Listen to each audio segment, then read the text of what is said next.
नमस्कार, the magic book में आपका स्वागत है। दोस्तों, आज हम बात करने वाले हैं चेतन भगत द्वारा लिखी गई नॉवल हाफ गर्लफ्रेंड के बारे में। हाफ गर्लफ्रेंड एक ऐसी प्रेम कहानी है जिसमें कई ट्विस्ट एंड टर्न्स हैं जो कहानी को और भी रोमांचित बना देती है। यह किताब चेतन भगत की 5वीं किताब है। चेतन भगत ने बड़ी आसान भाषा में यह किताब लिखी है। इस किताब की कहानी यंग जनरेशन की प्यार की कहानी है। तो चलिए कहानी की शुरुआत करते हैं। पटना के डुमरांव की रियासत का राजकुमार ग्रामीण बिहारी माधव झा एक जो स्पोर्ट कोटा के तहत दिल्ली के फेमस स्टीफन कॉलेज में एडमिशन लेता है, जिसके बाद कैंपस में माधव की मुलाकात दिल्ली के समृद्ध बिजनेसमैन की बेटी रिया सोमानी से होती है, जो दिल्ली की रहने वाली है और उसे बास्केटबॉल खेलना काफी पसंद होता है। वे दोनों का रहन सहन बोलचाल एक दूसरे से काफी अलग होता है, लेकिन फिर भी वे अच्छे दोस्त बन जाते हैं। वैसे दोस्ती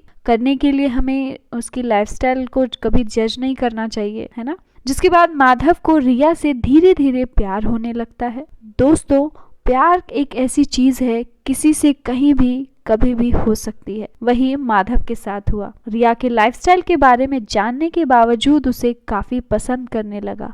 कॉलेज में अब दोनों में दोस्ती मजबूत होती जा रही थी और माधव के दोस्तों ने माधव को रिया की फ्रेंडशिप से प्यार में बदलने के लिए जोर दिया। जिसके बाद माधव ने रिया से अपने दिल की बात कही, लेकिन उसके बाद रिया ने जो कहा वो माधव को भी समझने में काफी वक्त लग गया कि आखिर रिया कहना क्या चाहती है। रिया कहती है कि वो, ये भी काफी सस्पेंस है। ये आप भी सोच रही है ऐसा रिया क्या कहती है जब दोनों एक दूसरे को अच्छे से जानते हैं, बावजूद उसके कि ऐसा क्या होता है जो दोनों आपस में मिल नहीं पाते। रिया कहती है कि वो उसकी हाफ गर्लफ्रेंड बनके रहेगी, जिसका मतलब है गर्लफ्रेंड से कम और दोस्त से ज्यादा। वे हाफ गर्लफ्रेंड बनकर ही उसके साथ रहना चाहती थी, क्योंकि उसे अपने माँ बाप को हमेशा लड़ाई करते हुए देखा है, इसलिए वह नहीं चाहती कि उनके बीच भी ऐसा कुछ हो। इन सब को समझते हुए माधव इस रिश्ते के लिए तैयार भी हो जाता है। फिर दोनों हंसी खुशी अपना कॉलेज लाइफ एंजॉय करते हैं,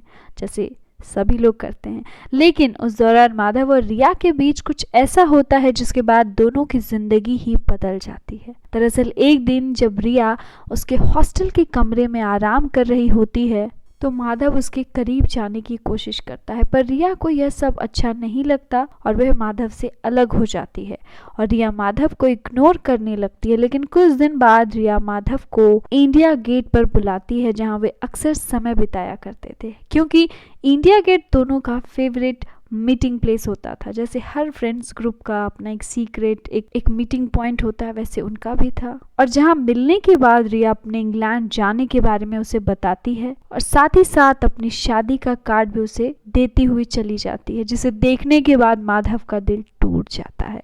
जिसके बाद वह कॉलेज में अपनी पढ़ाई जैसे तैसे पूरी करता है और वापस अपने गांव डुमरांव चला जाता है। तो अब यहाँ से कहानी की थोड़ी अलग शुरुआत होती है। कहानी में अलग सा ट्विस्ट एंड टर्न, जिसके बारे में मैंने आपको शुरुआत में बताया था, वो अब शुरू होने वाला है। तो तैयार रहिए आगे की कहानी को जानने के लिए।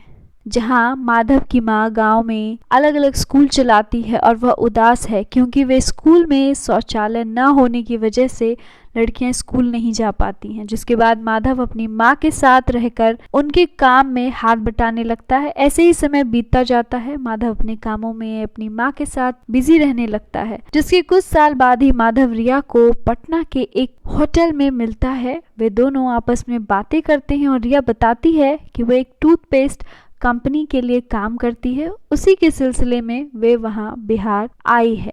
जिसके बाद माधव रिया को अपने घर अपनी माँ से मिलवाने के लिए ले जाता है, पर माधव की माँ रिया से मिलकर ज्यादा खुश नहीं होती, क्योंकि उसका डाइवोर्स हो गया होता है। इसलिए माधव का रिया के करीब रहना माधव की माँ को अच्छा नहीं लगता। तो आप समझे आप। पर माधव रिया से बहुत प्यार करता है और यह बात तो अपनी माँ को बताता है, लेकिन उसकी माँ को यह बर्दाश्त नहीं होता।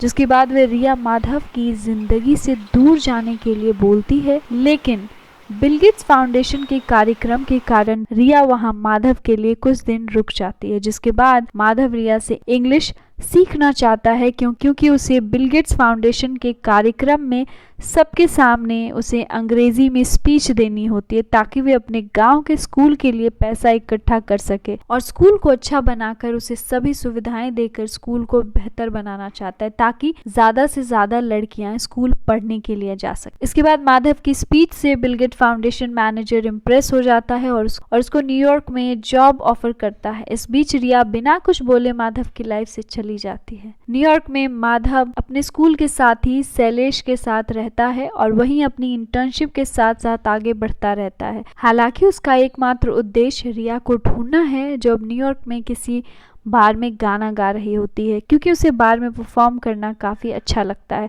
जिसके बाद माधव न्यूयॉर्क के हर बार में रिया को ढूंढने की कोशिश करता है। दरअसल बिहार छोड़ने से पहले रिया ने माधव के लिए यह कहते हुए एक नोट छोड़ दिया था कि वे आगे बढ़ रही है क्योंकि उसे ब्लड कैंसर का पता चला है और उसके पास जीने के लिए बहुत लंबा समय नहीं है। वह उसे भूलने के लिए विनती करती है, लेकिन माधव रिया को ढूंढने के लिए दिन रात एक कर देता है। इसलिए हर शाम वे भारतीय लड़कियों की तलाश में अलग अलग बार में जाता है जहां वो परफॉर्म कर रही होती हैं। कहीं ना कहीं उसे इस बात का डर है कि रिया ने कैंसर से पीड़ित है तो वे अपने सपने को जरूर पूरा करेगी और वो न्यूयॉर्क के बार में जरूर गाएगी। माधव को अन्य लड़कियों से मिलवाने की कोशिश करते हैं लेकिन माधव रिया को ढूंढने में ही लगा रहता है। उसके अलावा उसे कोई लड़की पसंद नहीं आती है। दरअसल माधव को एक फोन आता है जहां बिग एप्पल में रिया नाम की लड़की परफॉर्म करने वाली है। जिसके बाद माधव भागकर वहां पहुंच जाता है जहां क्रिसमस की रात वह वास्तव में उसे एक बार में गाता हुआ पाता है